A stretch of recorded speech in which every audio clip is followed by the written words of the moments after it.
Yan guys, may dumating tayo na Kuso ang brand na super light fan for Yamaha Mio. Kulay red ang napili natin. Bali nabili lang natin dun sa may Shopee. Bali nabili natin ng 550 kasama na yung shipping fee. So ipapalit natin dun sa stock natin na fan para kitang kita yung pag umiikot, kitang kita yung fan natin.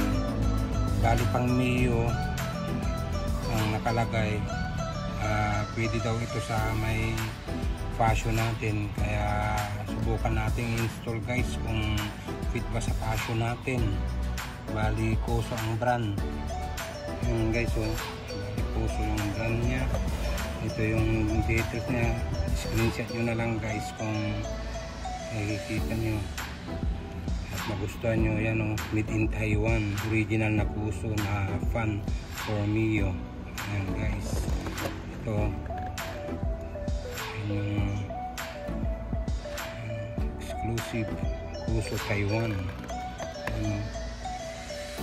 So i-try natin unboxing guys. Yan, unboxing natin. Magandang klase ba itong Kuso super light fan. Yan, Kuso ang brand. Ito yung likod niya. Ang maganda rito guys kasi meron siyang bushing. Yan, kasi yung ordinary wala siyang bushing. Ito meron siyang bushing na nakalagay. Katulad ng stock, meron din siyang bushing na talaga naka-install din sa stock. Kasi meron yung nakikita ko yung ordinary lang na fan, walang bushing, kaya madaling masira yun. Lalo na pag hinigpitan mo, mababasag ito. Kahit higpitan mo, hindi basa-basa mababasag kasi meron siyang bushing. Yun guys, install na natin. Ayan, pinakita ko na sa inyo. Let's go guys. Diyan natin ipapalit to guys. Bali tanggalin ulit natin yung tatlong tornilyo. Ayan, yung bolt. Ito yung Kuso, nakapalit natin yung unboxing natin. So ito, kailangan natin itong mga tools na to, Phillips screw at saka Allen. Yan, dalawa lang ang kailangan natin. Baklasin na natin guys yung tatlong tornilyo dito sa may fan cover. Yan guys, baklasin na natin. Yan. Bali tatlo to guys, yung isa nandito sa may ilalim. Yan.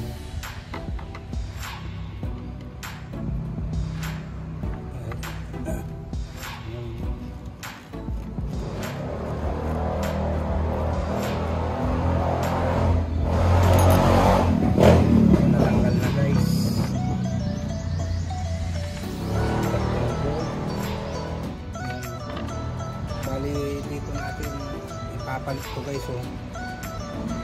Yan ang papalitan natin para pag umikot ang ganda ng ikot, kitang kita. Papalitan natin itong black na stock.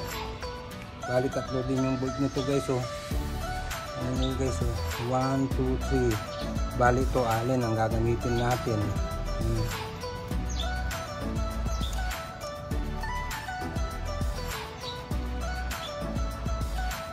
Luwagan muna natin lahat, saka natin baklasin mamaya pag maluwag na para pantay yung luwag niya, hindi tayo mahirapan. Ayan guys, so natanggal na natin. So baklasin na natin yung mga bolt niya. Tanggal din natin yung tatlo na bolt guys. So ito yung tatlo, babalik din natin yung stock. Yung sinasabi kong bushing niya guys, sa stock ko, mayroon siya kasi ang kanyan, kahit sobrang higpit mo, hindi siya basta-basta nababasag. Yun ang maganda dito kasi may bushing, katulad nung nabili natin na Kuso. Malinis pa yung kan natin kasi bihira lang natin itong nagagamit, itong passion natin. Totally yung Maxi ang nagagamit natin lagi. Kaya malinis pa tong magnito niya. Ito ang ipapalit natin guys. So ganyan, wapo guys, kulay red na puso, ang ganda guys. So install ulit natin guys. Let's go. Bolt na natin. Bali tatlo din yan yung bolt nya guys. Bali stock bolt lang ang nilagay natin. Ito guys, bali tatlo din ang bolt ang nilalagay natin. Plug and play lang to guys. Fascio pala tong puso na fan. Plug and play. Ang ganda. Ang ganda pala tong puso. Red na red. Guys, ikpitan na natin. Yan yung sinasabi ko guys. Kahit maigpit na maigpit, hindi basta-basta mapapasag kasi mayroon siyang kasamang busing. Yung nabili natin na puso, kahit higpitan mo lang yan, walang problema. Hindi basta-basta nababasag kasi may kasama siyang naka-install na busing. Higpitan na natin.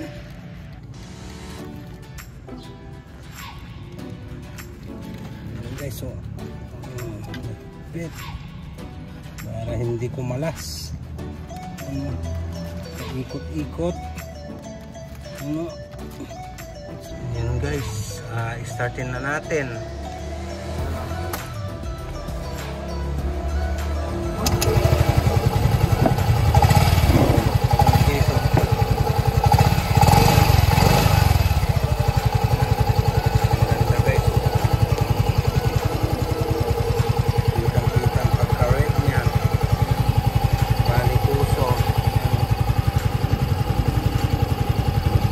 Itabit na natin yung takip guys. Let's go.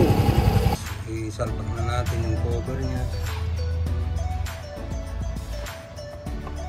Isalpak na natin. Guys, natin yung cover. Bali tatlong bolt. Unahin natin yung sa taas. Yan guys, unahin natin yung sa taas. Lagyan. Pero muna natin higpitan para pantay pagkahigpit natin. Hindi siya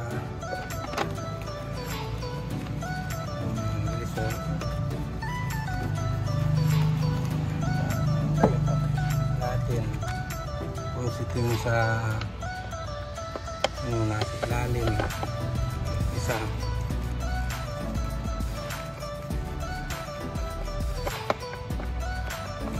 higpitan na natin ito. Tapos ito higpitan na rin natin para subukan na natin. 1, 2, 3, 4, 5. Hindi masyadong mahigpit din kasi mababasag yung mana ng bolt natin, kaya yung isaktong higpit lang. So start na natin guys.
Pasensya na, may ingay dito guys kasi maraming dumadaan. Kasi mga truck, tricycle, jeep, motor. Ito guys, susunod natin yung open pipe. Tapos yun o, ikapit na natin. Open natin. So, bigyan natin ng isang montage guys. Let's go!